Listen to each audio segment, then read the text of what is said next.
saya kira ekspektasi publik tentang debat itu tidak sesuai kenyataan. Ya kan, ini kan debat pamungkas. Mestinya ada greget yang melebihi 4 debat sebelumnya. Tidak sesuai dengan kenyataan dan harapan ya, kali, Pak. tidak sesuai dengan harapan. Saya melihat gestur dan penampilan mereka, memang ada kesan capek juga. Oh iya. Ada kesan capek. Lagi kampanye terus. Kampanye kan? Tiap hari ya.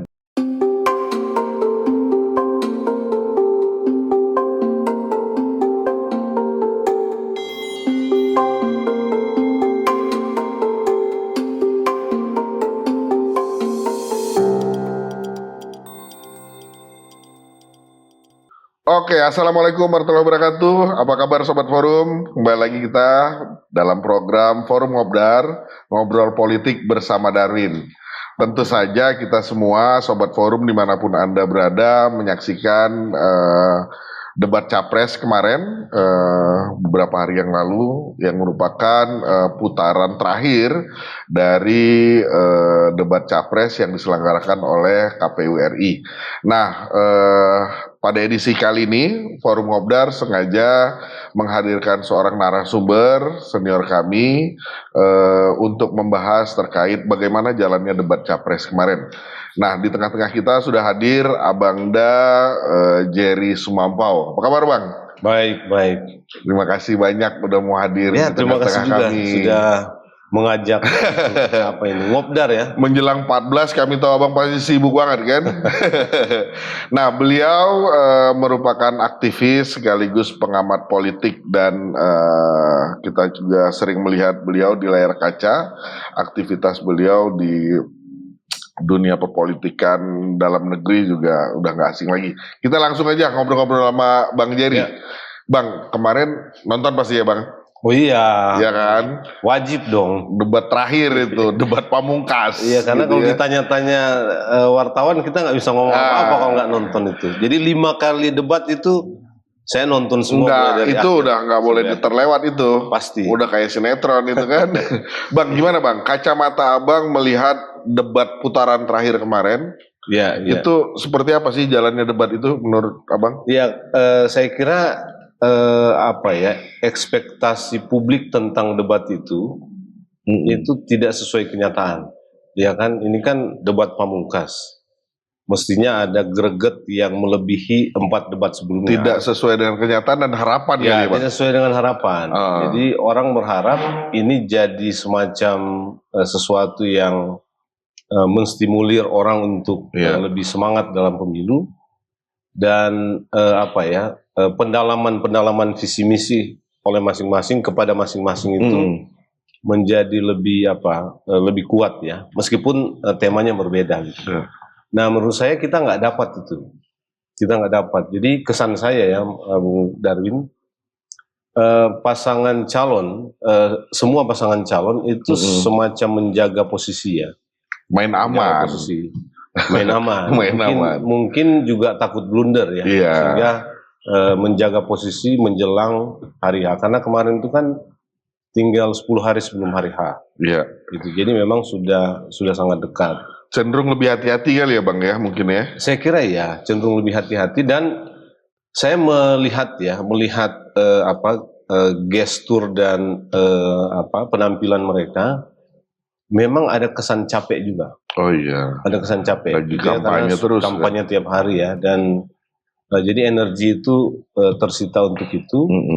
Sehingga begini juga ya, di beberapa bagian kayaknya kita melihat memang paslonnya agak kewalahan ya, menjawab pertanyaan, memanfaatkan waktu yang tersedia, gitu ya. Misalnya Mas Anies ya, dia kan biasanya menghabiskan waktu yang ada. Nah, beberapa bagian kemarin itu nggak selesai waktunya, gitu ya. Artinya masih ada waktu yang tersisa.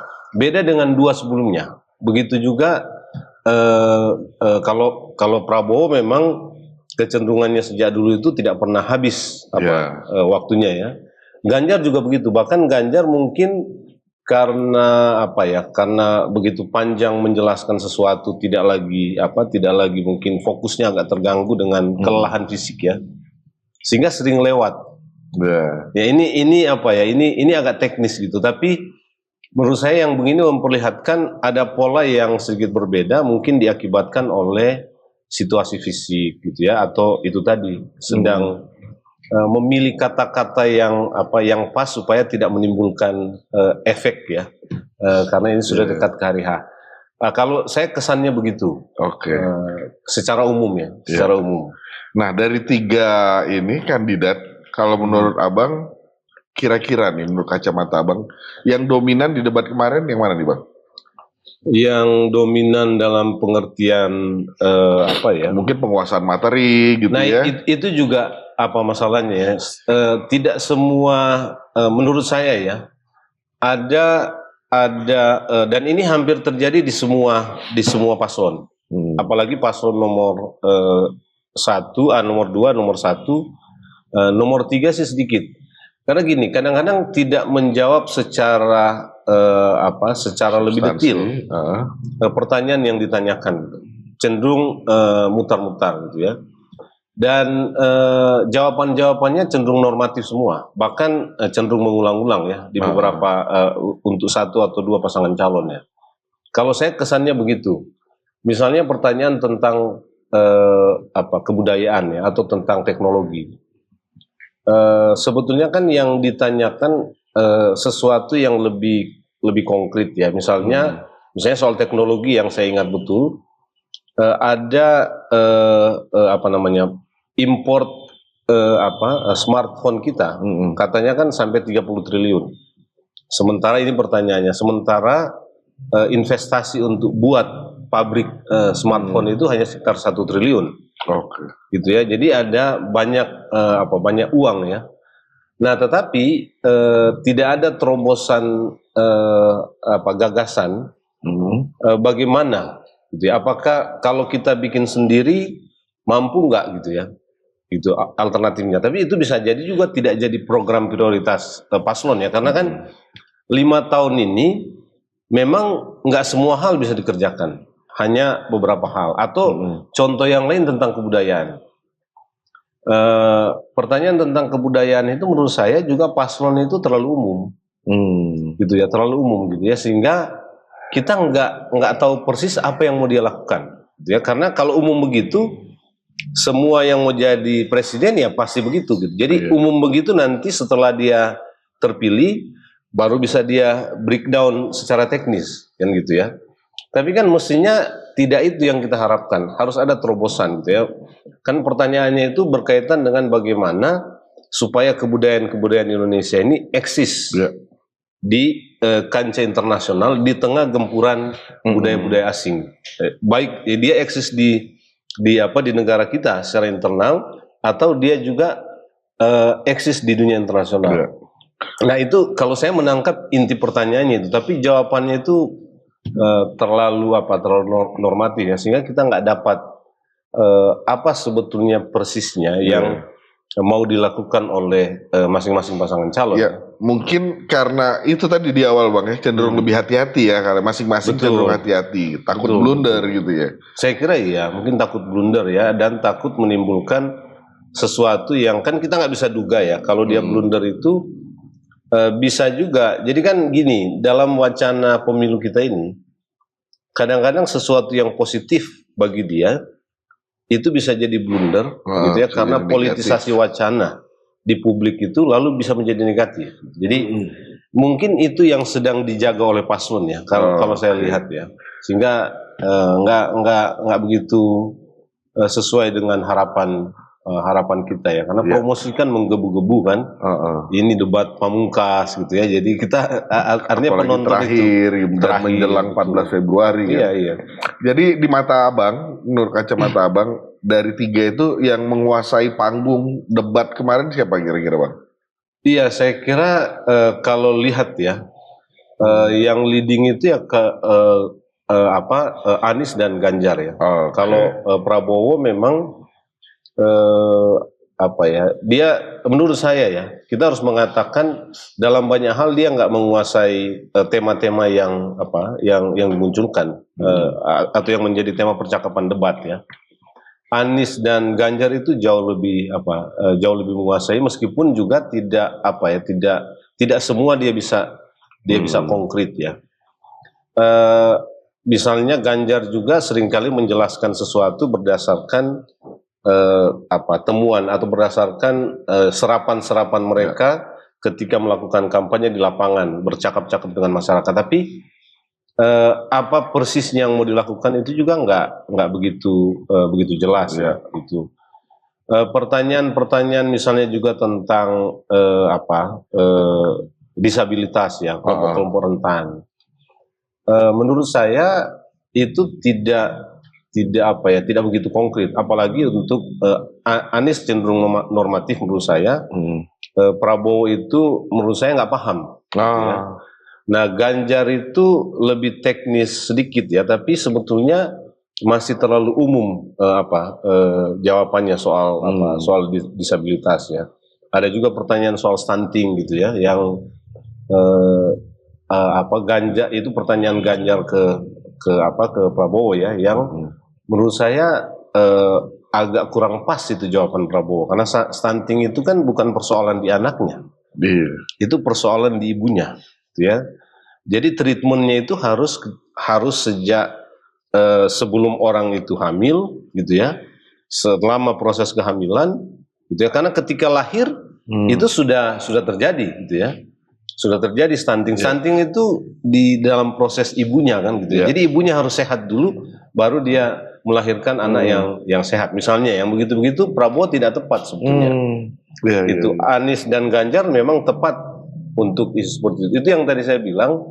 Saya nggak tahu ya briefingnya tim sukses tentang tentang tema-tema debat itu kepada pasangan calon ini seberapa maksimal ya. Karena saya melihat secara umum normatif sebetulnya. Oke.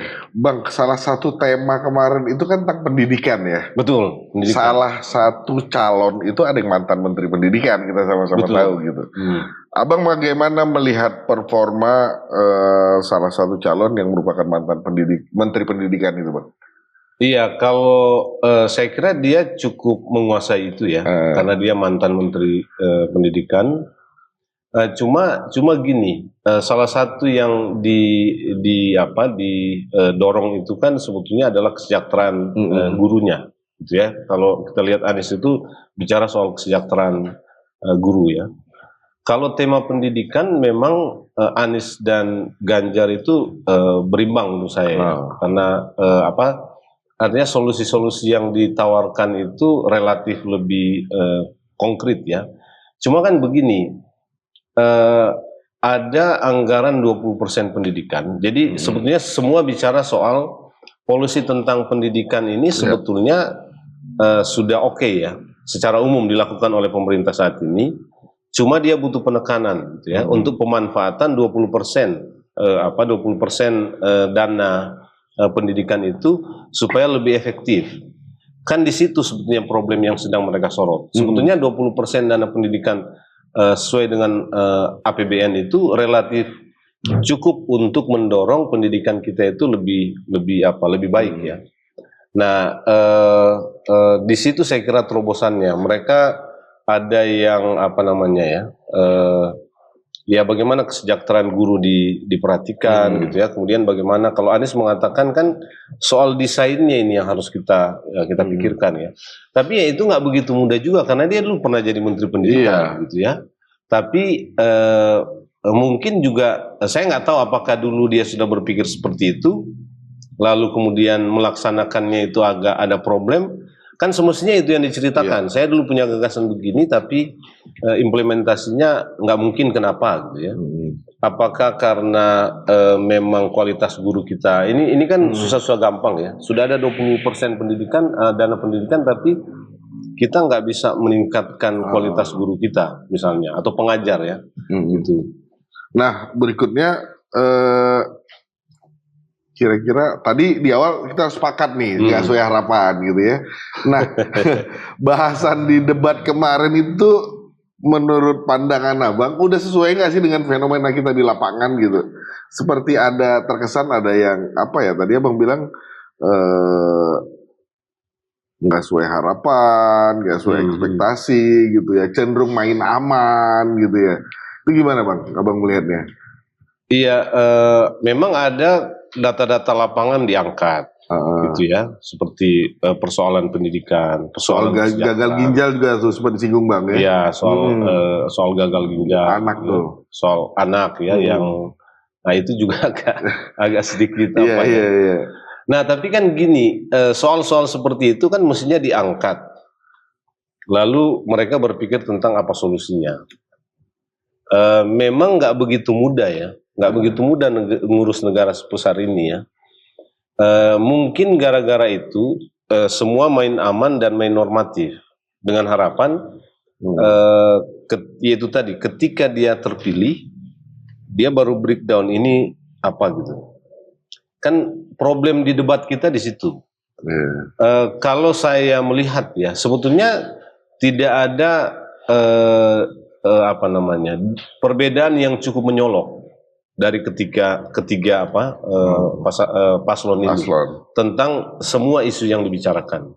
Itu saya nggak melihat ada perbedaan yang cukup menyolok ya. Misalnya sebenarnya misalnya contoh ya, disabilitas ini. Contoh aja.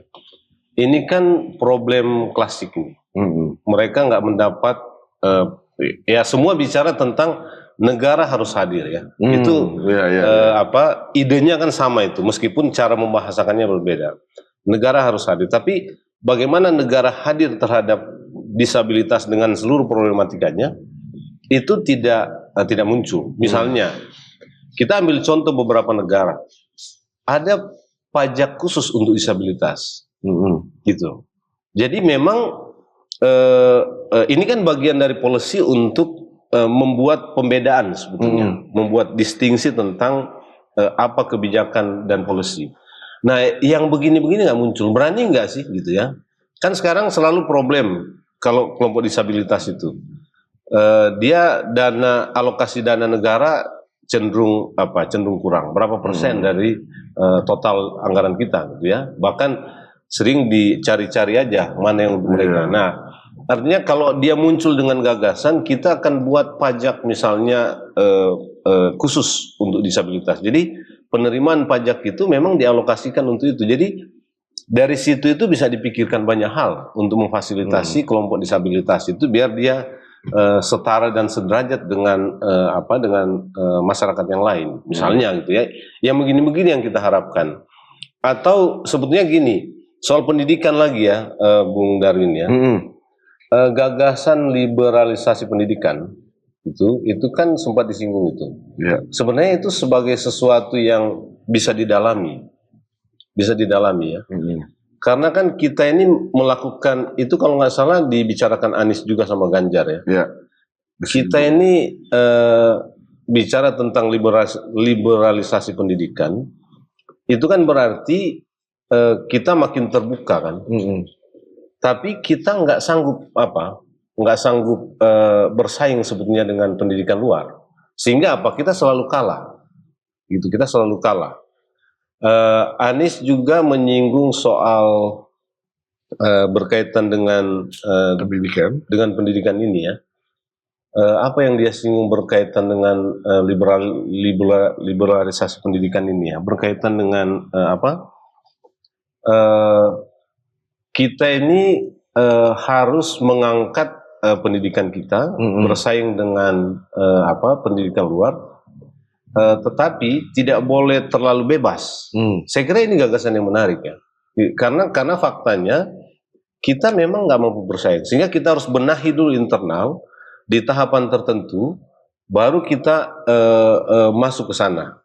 Oh iya, salah satu kritik Anies juga yang saya ingat itu adalah Kampus Merdeka. Oh iya, ini kan bagian dari gagasan liberalisasi pendidikan setahu saya ya, atau yang saya pahami ya. Saya bisa keliru juga karena nggak terlalu mendalami isu. Tapi Kampus Merdeka ini ternyata juga membuat biaya pendidikan tetap mahal, gitu ya. Sehingga akses dari kelompok masyarakat kita yang secara ekonomi masih lemah itu sulit. Nah, Ganjar dan Anies punya program yang jauh lebih konkret menurut saya ya. Ya. Gratis sampai ke tingkat perguruan tinggi ya. Itu bahkan mencetak sarjana-sarjana di setiap kabupaten kota kalau nggak salah, desa ya. Satu sarjana setiap desa gitu. Nah, ini tentu gagasan yang baru, gagasan yang menarik, dan kita nunggu bagaimana itu diimplementasikan ya, karena kita juga tahu tidak begitu mudah mengimplementasikan gagasan seperti ini ya. Tapi mungkin itu yang tadi saya bilang, 20% pendidikan ini harus, anggaran pendidikan itu bisa diarahkan secara lebih fokus kepada soal-soal seperti itu. Ya. Nah, tadi Abang sempat menyinggung beberapa kali pasangan calon paslon nomor 1 dan nomor 3 gitu ya. Kira-kira kemarin itu performa terbaik nggak sih Bang? Atau sebenarnya ini enggak ya? Saya kira nggak performa terbaik. Makanya tadi saya bilang Anies itu memang pasangan nomor 1 ya, atau capres nomor 1 itu dia prima kalau sesuatu yang memang dipersiapkan, gitu ya. Sebenarnya nomor 3 juga begitu. Misalnya awal dan akhir itu hebat tuh. Itu nomor 1 dan nomor 3. Gitu ya. Jadi penyampaian awal dengan apalagi yang akhir ya. Saya kira akhir itu yang closing Anies, ya Bang. Yang closing. Ya betul. Itu kan sesuatu yang dipersiapkan ya. Meskipun itu tidak terlalu dia lebih luas ya. Karena kalau lihat mereka cenderung menyampaikan itu, termasuk Prabowo ya, menyampaikan itu untuk menarik simpati publik, sehingga dia nggak terlalu kuat bergelut atau tidak terlalu mendalam bergelut dengan topik-topik percakapan debat ya. Itu kan sifatnya sangat umum, tapi kelihatan betul dia mereka itu prima di situ. Kalau Prabowo memang di hampir semua babak itu biasa-biasa saja, gitu ya. Jadi nggak ada yang istimewa jawabannya. Saya kira ya, dan dia cenderung mutar-mutar ya. Apalagi hampir nggak punya gagasan dalam beberapa kali tema ya. Misalnya ada 3 atau 4 kali dia cenderung menyetujui yang disampaikan oleh capres nomor 1 dan capres nomor 3 ya. Saya itu beberapa kali tuh. Berapa kali? Ada 3 atau 4 kali. Memang terakhir sudah enggak gitu ya, karena mungkin terkesan seakan menghindari debat justru malah ya Bang. Iya, menurut saya bukan menghindar ya, karena dia nggak punya gagasan lain, gitu. Dia nggak punya gagasan lain, ya kemudian atau dia sudah agak malas berpikir tentang gagasan lain, karena dia merasa bahwa atau dia menilai yang disampaikan oleh Anies dan Ganjar gitu ya, memang oke gitu, memang oke. Tapi kan debat itu orang ingin tahu gagasannya juga apa, gitu ya. Kalau itu oke, kan harus diperkuat dengan gagasan, dan itu yang dilakukan oleh Anies dan Ganjar. Kalau dia menyetujui misalnya Ganjar menyetujui apa yang dikatakan oleh Anies, atau Anies menyetujui apa yang dikatakan oleh Ganjar, tapi dia tidak lalu mengatakan itu sudah baik ya, saya setuju aja. Lalu setelah itu dia ngawur menjawab mengatakan sesuatu. Kalau dua ini kan tetap ada elaborasi untuk memperkuat gagasan yang dia setuju itu, gitu ya. Nah, kalau di Prabowo itu tidak terjadi ya. Jadi kalau menurut saya ini Anies dan Ganjar kemarin relatif lebih berimbang ya. Tapi yang nomor Prabowo itu memang agak di bawah performanya ya.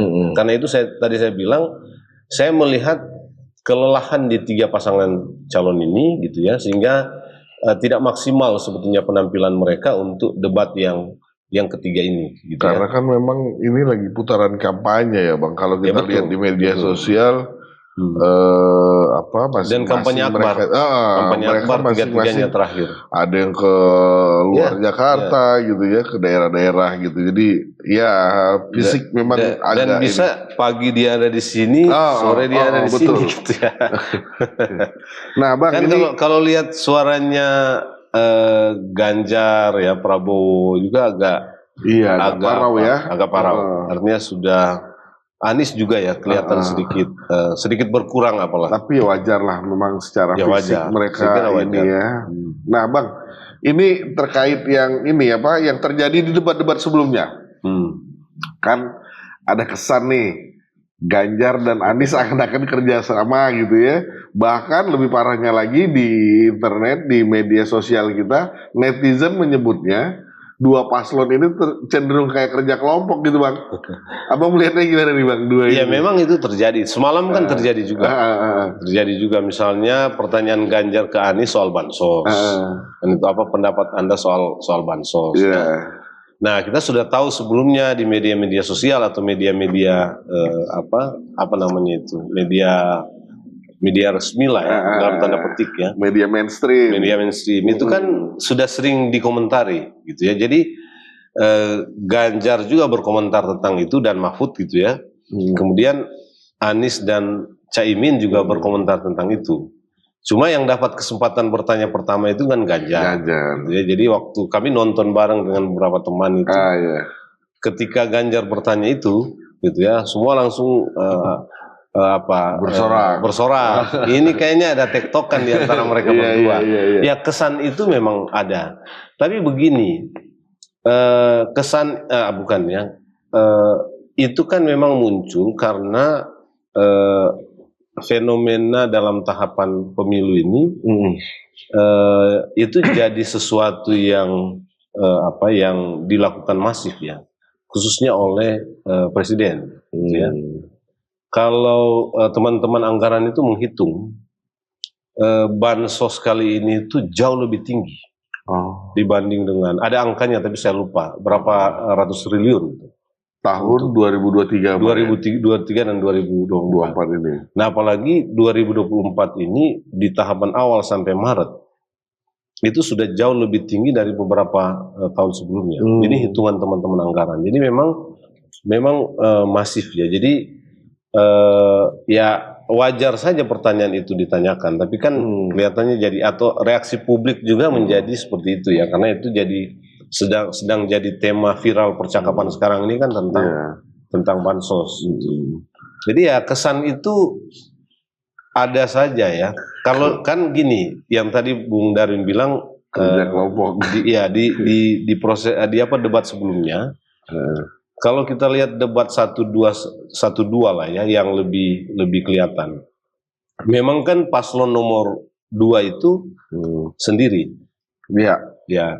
Dan seolah dia dilawan oleh dua ini. Ya, dilawan oleh dua ini. Tapi sebetulnya menurut saya ya, kan sebetulnya di debat pertama dan kedua antara Anies dan Ganjar juga sebenarnya pertanyaannya agak tajam. Nah mungkin mereka mampu menjawab itu secara lebih oke, katakanlah begitu ya, sehingga dia tidak mengerucut kepada seolah-olah ini serangan kepada duanya ini saling menyerang. Nah debat kan begitu ya. Kita debat itu memang memfasilitasi saling menyerang, tapi menyerang gagasan, bahkan juga menyerang sesuatu yang sifatnya pribadi, tapi berkaitan dengan kepentingan publik. Kalau itu menurut saya boleh, ya, boleh. Bahkan ke hal-hal yang sangat pribadi pun boleh, karena orang ini mau menjadi pejabat publik kita. Jadi dia harus berani terbuka apapun yang ada di dirinya, kan gitu. Karena ini berkaitan dengan karakter. Jadi boleh, tapi problemnya nomor 2 itu seringkali tidak bisa memformulasi gagasannya secara baik untuk menjawab pertanyaan yang memang secara tajam dilakukan, dibuat untuk menyerang dia, gitu ya. Karena pertanyaan itu kan serangan, namanya aja kompetisi gitu. Jadi menurut saya itu biasa saja. Dan paslon itu harus menyiapkan jawaban untuk pertanyaan-pertanyaan seperti itu gitu ya. Nah itu menurut saya, dan gini kan ya Bung Darwin ya, paslon nomor 2 itu kan sudah jelas-jelas didukung oleh presiden. Iya. Ya kan? Ini kan sesuatu yang apa namanya ya. Jadi dia seolah dan memang dalam beberapa kali debat dia mengatakan kita akan meneruskan kebijakan Presiden Jokowi. Ya. Makanya pertanyaan Ganjar atau Anies tadi malam ya soal kebijakan Presiden Jokowi yang ditanya ini akan dilanjutkan atau tidak. Tidak dijawab juga. Kan gitu ya.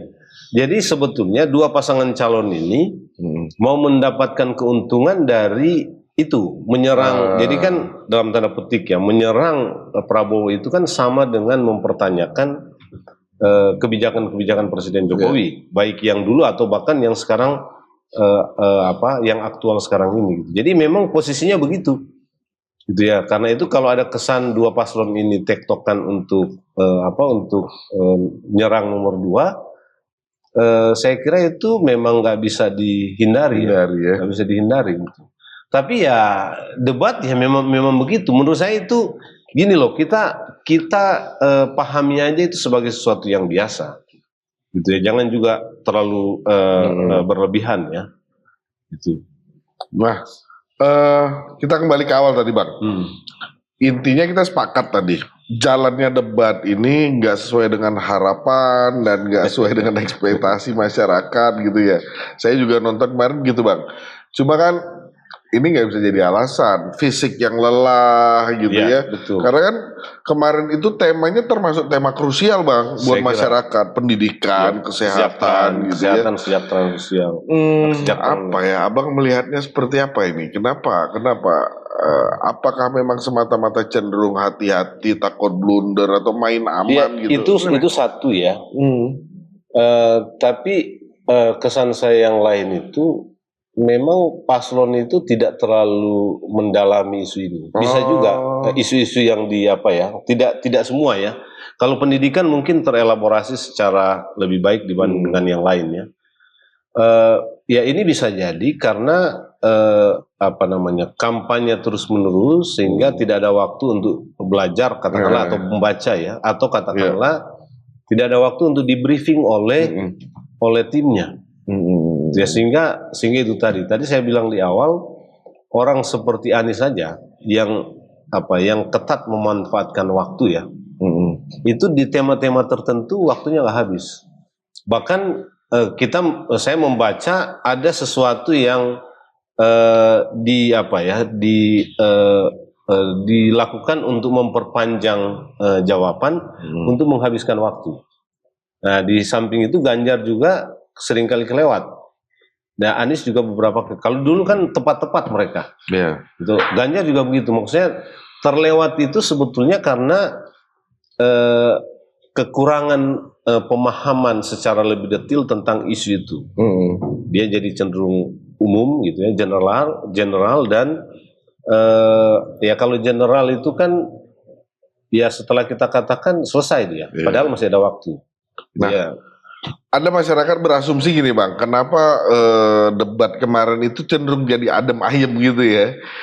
Karena ini asumsi ya Bang, asumsi masyarakat setelah menonton debat boleh itu. Aja, masyarakat yang berdaulat. Jadi jalannya debat itu cenderung malah dikontrol sama Prabowo yang sedikit, yang lebih kalem gitu. Itu ini gak sih Bang bisa ini ya?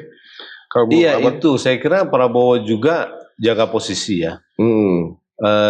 Dia mungkin ini juga masukan dari timnya ya, sehingga dia tidak terprovokasi dengan pancingan-pancingan dari dua pasangan calon ini, karena itu bisa blunder. Jadi betul-betul menurut saya dia menjaga posisi ya.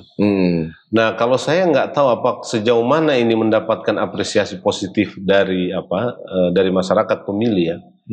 Karena terakhir aja kan Prabowo itu mencari simpati dengan minta maaf kepada dua pasangan calon ya, karena ini debat terakhir gitu ya. Ini saya kira mau mencari simpati, dan dalam beberapa jawabannya memang dia cenderung apa istilahnya ya, mungkin ya tadi kita sebut itu cari posisi aman, tapi mungkin mengontrol dirinya supaya tidak tidak emosional. Karena misalnya ketika dia jawab, Anies dan Ganjar bilang tidak menjawab sama sekali. Misalnya soal stunting ya, stunting itu kan antara Prabowo dan Anies, gitu ya. Lalu yang dengan bukan antara Prabowo dan Ganjar, sorry. Lalu yang dengan Anies itu soal kebijakan Jokowi yang ditanya oleh Anies di bagian akhir itu, Prabowo nggak jawab sama sekali. Dia nggak jawab, dia jawab tapi tidak menjawab. Nggak menjawab secara substansi. Ya, tapi caranya menjawab itu memang lebih kalem ya. Saya lihat dia menjaga betul supaya dia tidak emosi. Kan dibantah lagi oleh Ganjar, oleh Anies. Anies. Ya, tapi tetap dia tidak terprovokasi untuk paling tidak seperti debat kedua ya. Debat kedua itu kan emosinya muncul ya. Tuh. Emosinya muncul. Kalau kemarin tidak. Jadi yang terakhir ini tidak, karena itu tidak muncul gimmick-gimmick. Tidak muncul gimmick-gimmick ya. Dia agak terjaga ya menurut saya. Nah, bicara Prabowo nih Bang, tadi malam kemarin itu sempat ada yang rame soal ketika Prabowo sempat menyebutkan persoalan perempuan yang dihubungkan dengan makan gratis tuh, sempat ngikutin ya Bang ya. Iya. Nah, ini kira-kira ini sesuatu yang blunder nggak sih Bang? Saya kira itu kan sudah tema lama ya, hanya diulang gitu. Jadi apa yang terjadi kemarin sebenarnya mengulang wacana-wacana yang sudah beredar di publik ya. Jadi sebagai sebuah wacana dia bukan hal baru, gitu ya. Dia bukan hal baru karena itu sebetulnya itu kan ditanya juga kalau nggak salah itu oleh Anies atau Ganjar ya. Saya agak lupa. Tapi ya itu menurut saya tidak terlalu punya pengaruh ya, karena kalau kita lihat di media sosial itu juga nggak muncul sebagai meme yang diproduksi untuk kepentingan mempengaruhi opini pemilih kan. Gitu. Ya karena itu tema lama sebetulnya, dia tema lama gitu ya. Ketika dia diulang, mungkin masyarakat kita sudah tuntas membaca dan mendengar isu itu ya. Jadi tidak jadi sesuatu yang signifikan menurut saya ya. Kalau kita baca selama ini ya, kan kita bisa cek itu di media sosial. Itu nggak menurut saya nggak viral karena itu sudah isu lama ya. Kalau saya melihatnya begitu tuh soal ibu hamil itu. Iya. Nah, soal ini Bang, closing statementnya Ganjar 03 sempat menyinggung soal Jokowi ya, yang kita sama-sama tahu Pak Jokowi ada di belakang 02 gitu ya. Nah, ini Abang melihatnya sesuatu yang blunder atau emang sengaja disenariokan gitu, atau emang didesain nih? Saya kira itu sesuatu yang disengaja. Karena begini kan, sebelum debat ini, setelah debat cawapres yang kedua itu kan Pak Mahfud mundur. Nah, sebenarnya kan mundurnya Pak Mahfud ini sudah memperlihatkan menurut saya ya, memang Ganjar Mahfud ini sudah bertarung dengan Jokowi lah, katakanlah begitu. Artinya sudah agak terang-terangan. Kalau sebelumnya, kalau lihat debat pertama, debat kedua, apalagi debat pertama ya, sebetulnya Ganjar itu menjaga betul, masih saling menjaga ya, untuk menyerang Jokowi. Itu mungkin pertimbangan elektoral, karena kekuatan elektoral Jokowi itu masih cukup kuat. Nah, kalau lihat debat pertama itu, sebetulnya positioning Ganjar itu nggak begitu jelas di situ. Gitu. Sementara Anies sudah nyerang Prabowo gitu ya. Ganjar itu kan tidak.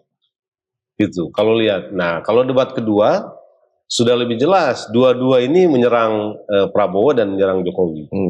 Saya kira debat ketiga juga begitu. Anies dan Ganjar dalam posisi seperti itu. Karena itu kalau pertanyaan Bung Darwin apa itu bagian dari desain, menurut saya memang disengaja. Cuma kan pertanyaan saya, kenapa itu dimunculkan di bagian akhir? Closing statement lagi. Iya, artinya sudah tidak ada pendalaman, tidak ada elaborasi. Gitu ya, itu yang jadi pertanyaan. Makanya debat itu jadi tidak begitu menarik karena tidak ada yang begitu-begitu. Dia baru dimunculkan di akhir. Nah, sebetulnya di dalam tahapan debat itu ada juga, tapi saya kira itu juga yang tadi Bung Darin bilang soal Prabowo ya. Prabowo tidak terpancing menanggapi itu, ya, sehingga dia tidak terdalami atau tidak menjadi percakapan. Percakapan netizen lah, katakanlah begitu ya, soal soal yang sebenarnya nyerang Jokowi, kan dia Anies tanya soal kebijakan Jokowi, jawab gitu ya. Saya kira memang posisinya mungkin juga menahan diri untuk tidak masuk kepada pancingan-pancingan yang diciptakan oleh baik Anies maupun Ganjar gitu ya. Makanya itu muncul di bagian terakhir. Oke, Bang, terkait putusan DKPP nih, Bang, yang kemarin. Ini tema baru lagi ya? Nah, ini masih kaitannya dengan ini kemarin ya, debat kemarin. Jadi kan diputuskan bahwa ketua KPU hari ini ya, ketua KPU itu melanggar kode etik gitu ya. Kira-kira akan berpengaruh nggak sih ke pencalonan Gibran menurut Abang? Secara hukum memang ini nggak ada pengaruhnya. Tapi ini kan sebetulnya sama dengan putusan MK ya. Karena gini, DKPP itu soal etik kepada personalnya. Memang 7 orang anggota KPU itu divonis bersalah etik dengan meloloskan Gibran, sementara PKPU-nya tidak berubah. Kan itu sebetulnya substansinya. Ada putusan MK yang membolehkan katakanlah Gibran ya 40 tahun, meskipun belum 40 tahun, Lalu KPU setelah itu Gibran mendaftar, diterima oleh KPU. PKPU-nya belum berubah. Jadi kan poinnya DKPP di situ sebetulnya. Jadi secara hukum ini memang tidak ada akibat terhadap pencalonan. Ini akibat etik moral aja. Itu sama dengan putusan MK itu sifatnya. Apalagi putusan DKPP ini ya ke personil KPU-nya. Itu personil KPU-nya. Kalau saya ini bukan orang hukum ya, apakah ada langkah hukum lain untuk mempersoalkan itu? Memang putusan DKPP sekarang bisa digugat oleh yang divonis itu. Sama dengan dulu kasus KPU yang lama itu kan pernah diuji lah putusan itu. Nah, tetapi kalau menghentikan tahapan atau kalau menganulir pencalonan Gibran, memang nggak ke situ putusan itu. Ini kan hanya untuk menilai kinerja personal penyelenggara, itu supaya dia tidak melakukan itu lagi. Ketua itu mendapatkan peringatan keras terakhir. Ini juga agak lucu karena seingat saya dulu ketua KPU itu sudah dapat peringatan keras terakhir. Kok ini yang terakhir lagi? Yaitu misalnya yang 6 orang lagi kan peringatan keras saja. Nah, akibatnya sih akibat etik ya. Tapi ya, Bang. Jadi begini, ini makin memperkuat putusan MK bahwa pencalonan Gibran itu punya cacat etik yang berat. Itu aja, punya cacat etik itu. Jadi ini akan punya akibat ke depan sebetulnya ya. Ini sesuatu yang memang betul-betul harus kita pikirkan ya. Dia punya akibat ke depan. Katakanlah kalau Prabowo Gibran menang, soal ini akan dibawa-bawa terus. Bisa jadi masalah di kemudian hari ya. Ya sebetulnya kan ya ini kalau kita lihat reaksi yang muncul di masyarakat, termasuk kalangan akademis dan kampus itu juga ada hubungannya. Iya. Gitu ya, karena itu ya kalau menang pun secara etik moral akan dianggap cacat oleh banyak oleh kalangan kampus, paling tidak yang sekarang ini ini bergerak ya. Secara hukum sih tidak ada pengaruh karena putusan itu juga tidak memerintahkan ya untuk adanya etik dia ya, Bang. Ya, untuk adanya misalnya perubahan kembali ya, pencalonan, menganulir nggak ada gitu ya, tapi etiknya dia kuat. Jadi soal etik yang dulu itu kan sudah mulai agak reda ya. Meskipun sekarang banyak kalangan kampus bicara soal etik moral terhadap seluruh proses demokrasi ini, tapi arahnya bukan lagi ke tidak lagi secara langsung kepada Gibrannya, tapi kepada Jokowinya dengan penggunaan kekuasaan ini untuk pemenangan pasangan calon nomor 2 kan gitu. Dengan munculnya ini jadi apa lagi? Bumerang. Jadi jadi viral lagi ini soal etik moral yang terkait dengan pencalonan Gibran gitu. Pengaruhnya di situ. Bang, nggak terasa udah setengah jam lebih kita ngobrol-ngobrol ini. Emang seru ini obrolan soal debat kemarin ini. Sebelum kita tutup, saya pengen ada ini dari Abang, tanggapan dari Bang Jerry terkait jalannya debat capres cawapres dari pertama sampai yang terakhir kemarin ada 5 putaran itu. Apakah ini cukup menjadi apa ya? Masukan buat masyarakat kita akan milih siapa gitu, Bang. Artinya apakah debat ini bisa menjadi referensi masyarakat untuk menilai siapa calon pemimpin kita nantinya? Iya, yang pertama gini, perbandingan kita tentu dengan pemilu sebelumnya. Ya. Kalau kita lihat pemilu sebelumnya, debatnya ini jauh lebih baik. Pemilu kali, maksudnya debat kali ini jauh lebih baik daripada debat di sebelumnya. Debat kali ini jauh lebih baik. Dia jauh lebih inovatif ya. Ada saling menyerang yang kemudian lebih hidup gitu ya, Bang? Menghidupkan suasana publik juga, gitu ya. Jadi publik jadi punya cerita lah ya. Kan dalam pemilu ini mestinya publik yang bercerita kan, gitu ya. Jangan cerita ini elit terus, kan soal kita begitu. Jadi saya kira dari sisi itu dia mampu menstimulir ada cerita masyarakat tentang pemilu ini ya, membahas dan membicarakan debat, gitu ya. Nah, sejauh mana dia berpengaruh terhadap pilihan masyarakat? Saya kira ada pengaruhnya. Ada ya? Ada pengaruhnya, gitu ya. Jadi dan itu kan terlihat juga dari lembaga-lembaga survei. Lembaga survei ini juga memperlihatkan ada naik turunnya, gitu ya. Setelah debat ya. Setelah debat itu ada naik turunnya. Meskipun variabelnya tidak semata-mata soal itu ya. Kalau survei itu kan ada banyak variabel, ada variabel Jokowinya, ada variabel gerakan-gerakan masyarakat sipil yang makin masif ya, dan itu punya pengaruh langsung terhadap elektabilitas paslon ya. Tapi debat itu menurut saya ada pengaruhnya meskipun tidak banyak, tidak banyak. Dia nggak, artinya tidak dominan mempengaruhi pilihan masyarakat ya.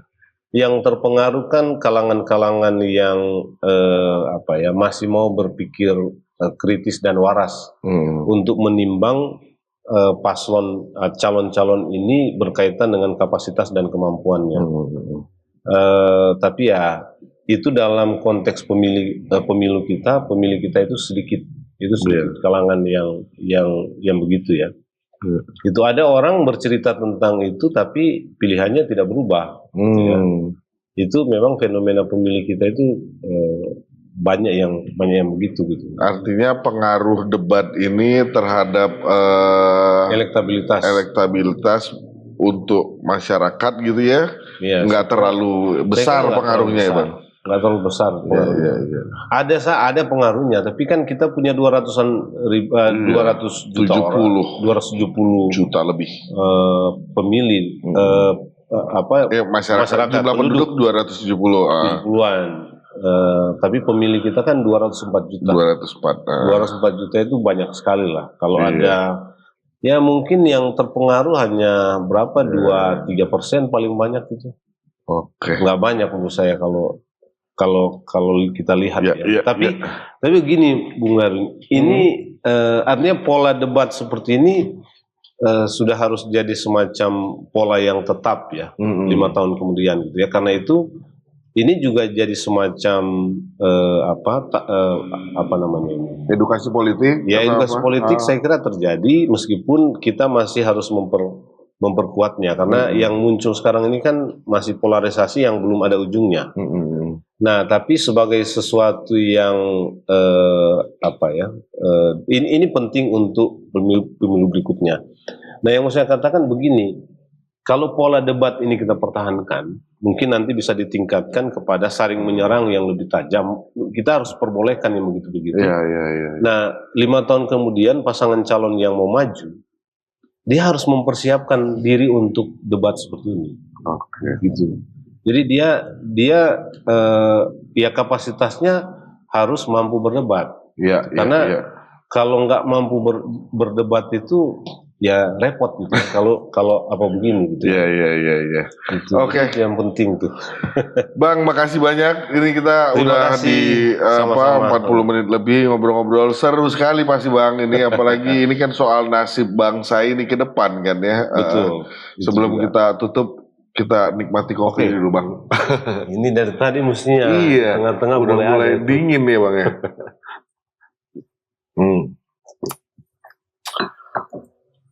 Bang Jerry, terima kasih banyak udah mau. Saya dari tadi sudah mau minum tapi. Bang. Enggak apa-apa. Bang Jerry, makasih banyak udah mau berbagi bersama kami. Mudah-mudahan Bang Jerry nggak kapok. Besok-besok di program-program kita yang lain juga mau berbagi dengan kami gitu Bang ya. Baik. Doa kami semua Bang selalu dalam keadaan sehat. Terima kasih. Semua urusan dimudahkan dan lancarkan. Terima kasih Bang. Terima kasih. Oke Sobat Forum dimanapun Anda berada, itu tadi obrolan kami dengan senior kami Abang Jerry Sumampau, aktivis sekaligus pengamat politik. Saksikan terus Forum Ngobdar yang tayang setiap hari Rabu sore, tentu saja di channel YouTube Forum Keadilan TV. Kami akan terus hadirkan dialog dengan narasumber yang kompeten dan topik-topik menarik lainnya. Terima kasih. Assalamualaikum warahmatullahi wabarakatuh.